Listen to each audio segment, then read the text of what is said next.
Hey guys, it's JD from Panther World, and today we're unboxing and reviewing this trail camera made by Letscom. Now this is a $66 trail camera that you can find on their website.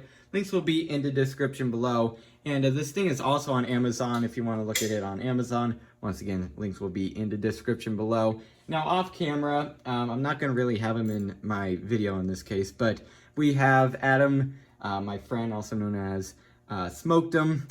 You've seen him a few times on my channel, but he's not going to be talking in the video, but I had him over here because I'm actually going to sell this to him.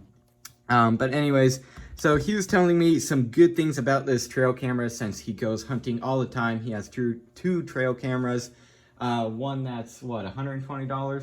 50. $150, okay, and then he also has a $30 one, so very cheap and also very expensive. So he gave me the opinions on this, so I'm just gonna show you around the box first. First of all, the photo resolution is 14 megapixels. Adam thinks that is very good. On his $150 one, it's 16, so only 2 more megapixels. 18, okay, so never mind, 4 more megapixels, and you're paying more than twice of what this thing costs. So definitely not bad at all for the photo resolution. Video resolution also on his $150 one is also 1080p. Trigger time, what is the trigger time on yours, do you know? 0.2. 0.2, okay, so it's twice as much on here. So once again, it's over half the price as, or actually a little bit under half the price as the 151 that he has. So definitely not bad at all on the trigger time at all. Triggering distance, Adam said that's actually slightly low for the price. What's the one on your $150 one? 85. 85, okay, 85 foot triggering distance on his $150 one. But once again, it's a $60, quite a cheap price for a trail camera, so not bad. You can see IP65 waterproof rating and 6 months standby, which he did find pretty good. Anyways, so here it is. Once again, all the specifications on the front of the box. You can see here on this side, their brand again for hunting, home security, farm security, wildlife monitoring. On the back here, we have a label. There it is right there. And then we also have the model number. In this case, it's the DL-2. So there it is. That's it for the box. So let's go ahead and cut into this. I don't actually have my knife with me, so I'm just going to use a screwdriver. So why not? So, puncture the shrink wrap here. And peel it off. Alright, so there we go. And then, yep, slides out just like this. Alright. Pull here. And right there is the trail camera. Alright, let's go and take it out. And there it is. Alright, pretty cool. Pretty lightweight, but there's also no batteries in it right now. So let's go ahead and open it up here. And okay, so we have read before use. And here it is. You can see the screen there, all the buttons. Whoa. Adam's freaking out. No. Okay. So one thing you don't find many on cameras is a built-in screen display. So this lets you track it in the middle of a field, so you don't have to take the SD card out. Okay. And go to a computer. If that's what that is, it better. That's possible. I'll once again we'll see later on. And yeah, of course there's no batteries in here. Now, your $150 trail camera, Adam. Isn't that the one with the pretty small blue screen? Am I thinking? Okay, so yeah, Adam, he once again has a $150 trail camera, and I've seen it. I go on some of his hunting trips, and his $150 one just has a blue screen, probably about that long and this high. So pretty small little screen, and this one, once again, for under half the price, has a full screen, so that's pretty cool. Also in here we have some mounting hardware, so probably if you want to use it for like a security camera or something like that. So there's that. It's micro SD. Oh, is it? Okay. Oh, yes it is. Okay. So it takes a micro SD card. That's something to note. Here we have the strap. Also we have the cord in the box, I would assume to transfer data. Or no, actually, no, this must be for charging. Never mind. Micro USB. Might be wrong about that. I'm going to have to look at the manual. And then we also have, once again, some more mounting hardware for like if you want to use it as a security camera or something like that. So there it all is. That's it for the box. So what I'm going to go in and do now is put some batteries in this thing, go ahead and hook it up, and, well, test it out. All right, so Adam and I went outside and tested this thing out. Now, I'm going to, number one, show the photo that I got along with the video. Now, for the photo, I'll go and load it up here on my MacBook. And you can see here, if I full screen it, the best I can, there it is. You can see the photo right there. And sorry for the light glare. Actually, I'm going to turn this one off here. You can see, there it is. There's the photo. Now, it looks very good. Once again, $60, or actually $65, right around there. $66, actually, I believe. Dollar trail camera. Seems pretty good for the price, judging by the photos. Now, obviously, photo quality will actually depend on your SD card that you're using. If it's some cheap SD card, might not, you know, come out in the best quality and stuff. Also, you have settings in the camera. Now, the default one, I believe, for the photo was set to 720p. I'm pretty sure, but I bumped it up to the max settings, which was 1080, and this does look pretty good. You can see here Celsius and Fahrenheit for the temperature, which is something that Adam's camera doesn't even have, and it's $150, so it's pretty cool. It's something that you don't see on a lot of cheap trail cameras or even expensive ones. You also have the moon phase, which is kind of cool. I don't have it in sync, but there's the moon phase. Or date, time, and I believe that's how many photos that there is. Yeah, so there's that. There's the picture. Again, looks pretty good. I'm going to now go on to the video here. And what I did for this is that I simply just waved my hand in front of it, picked it up on the 3 sensors here, and Adam was also walking, so you can see right there. And it also recorded audio. There's Adam's owl noises. Guess who's making it more wilderness-like. Anyways, you can see it's working just fine. Once again, there it is. Temperature and stuff. Moon phase, time, date, so on. So there it is. Pretty cool. So it does work just fine. Video and photo, once again, looks pretty good. I've even seen footage from Adam's trail camera, and it looks pretty darn close to this thing, even though it's just 4 more megapixels above. So once again, in my opinion, it does look pretty good. So now what I'll go in and do is turn this thing on, and I'll go over the settings and stuff like that that you can mess around with.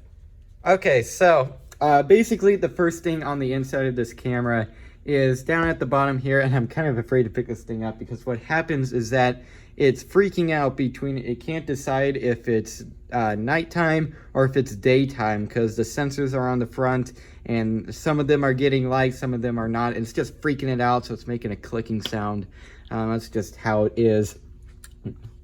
Okay, now it's not, well, you heard it for a second there, but now it's not really doing it, probably because it's all getting equal light. Anyways, you can see here on the little screen, nice little picture of my hand or the video, whatever you are looking at. Anyways, so to start off with, on the bottom here, we have off, setup, and on. Now, right now I'm in setup. That's for setting up the camera before you turn it completely on, which the on mode is for taking the photos and the video and stuff like that. So if you're gonna put this thing out for a trail camera, make sure it's on the on position, not in setup, because setup is just for changing the settings and getting it ready before you, well, CD or and stuff like that. So anyways, right beside it is the USB port, the micro USB. Now that's for not only, actually, no, it's not for charging, actually. It's just for taking data basically from the SD card that's in here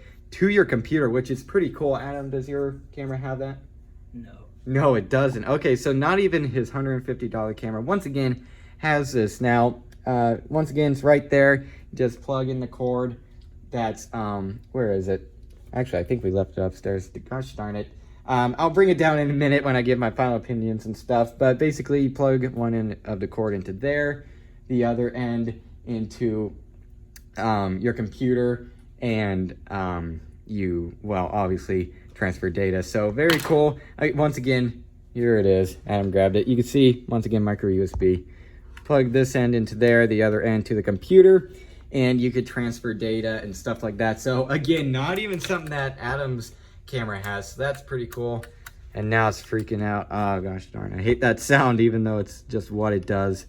Anyways, right beside it we have the AV port. Now that's for outputting video, I would assume. And then right beside it is the micro SD card slot, which in this case we just have a SanDisk 32 gigabyte, which is the maximum it could take.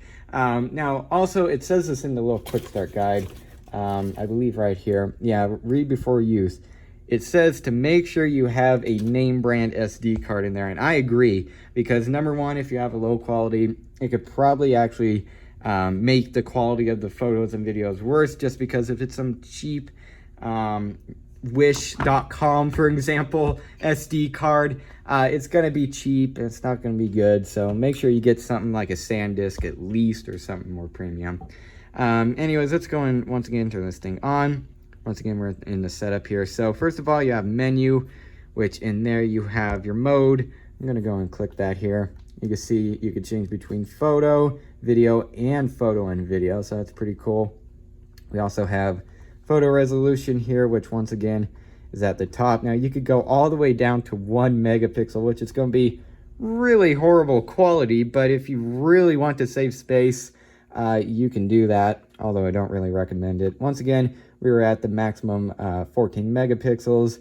Once again, all the other selections here. So that's something that's really cool. You could change between what you want.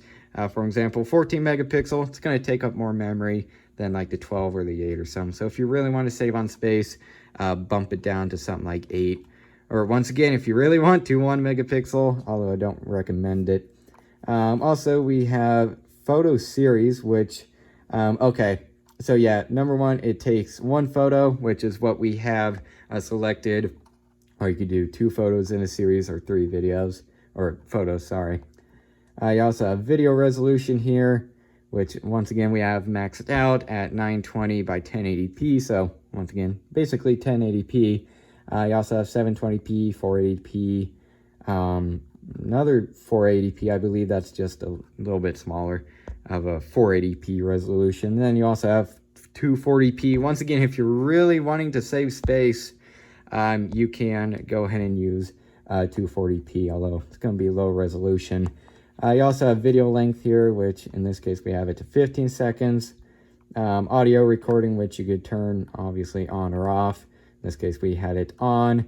You have shot lag, which actually, what is that, Adam? Do you remember? Shot lag is like the time in between each photo. Okay, so time in between each photo. So there's that. You also have side motion sensors, which are these right here. You could turn them on or off, so that's pretty cool.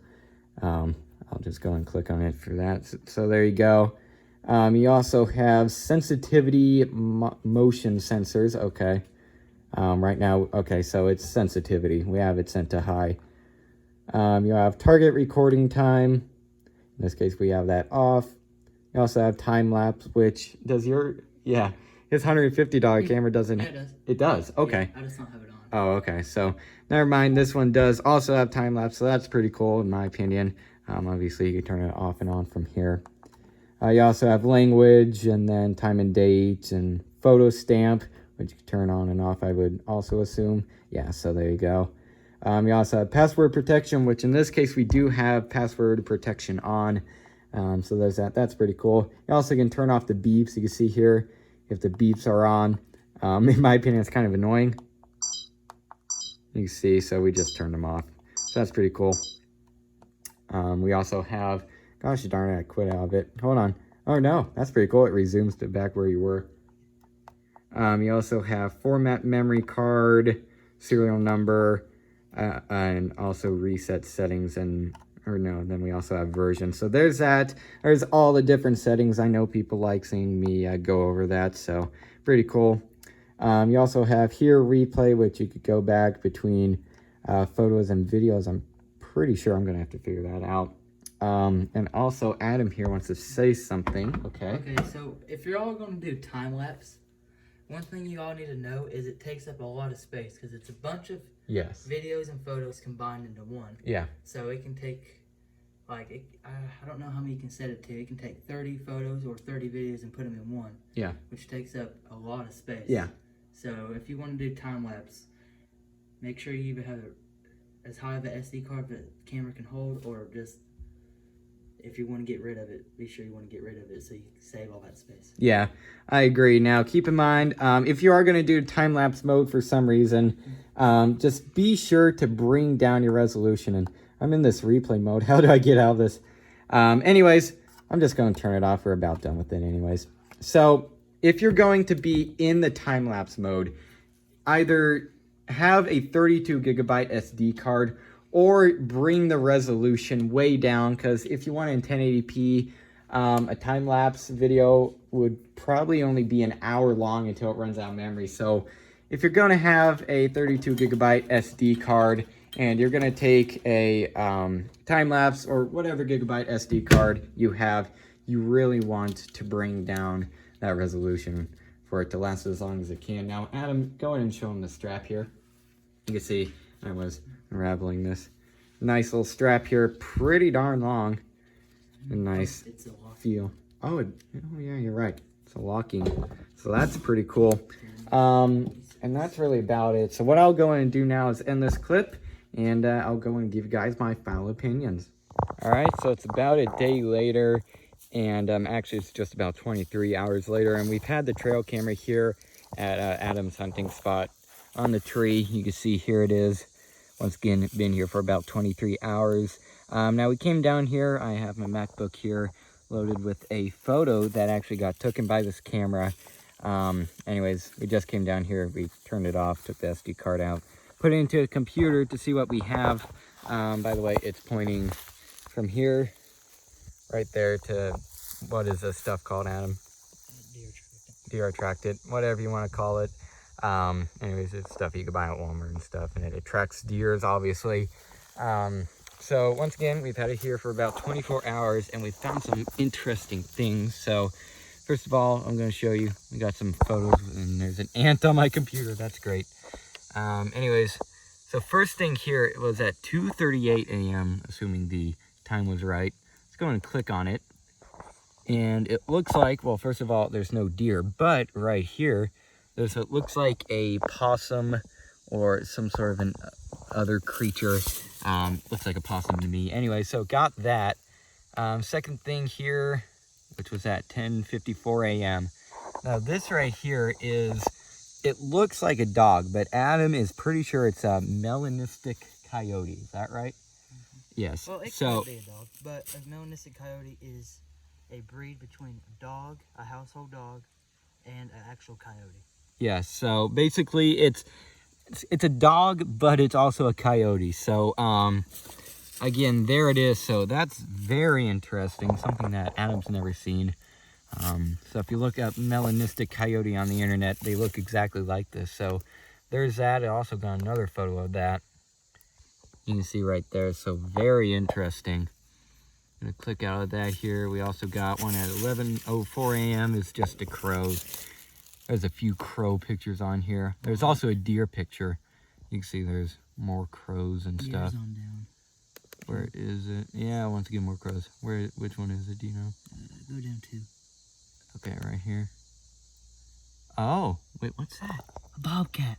That's a bobcat? That's a bobcat. Oh my gosh. We didn't look at that one. So you see right there? Okay. That's this right there. So we got a bobcat. That was actually yesterday. Or no, yeah, that was yesterday at 11:30 a.m. Okay, that's off. Yeah, that's definitely off. I think it's today. Yeah. So that's... I'll have to fix it. Yeah, that's very interesting. Okay, so we got a bobcat. That's not good. Let's see. Yeah, just more crows. Here, but do try this one. Nope. I know there's a deer on here somewhere. I know, we saw the deer. There it is. Oh yeah, there it is, right there. You can see a deer right there at the edge of the screen. Let's see the one ran it down from that because it obviously picked up something. Okay, so I can't see it. It must have, right as I took the picture, it moved. Okay, so there's that. So very cool. I'm gonna look through a few more of these, and if we find anything, I'll go and resume the video. But from now, I'm gonna go in and give my final opinions and stuff. This is recorded a day after I finished the video. So there's that.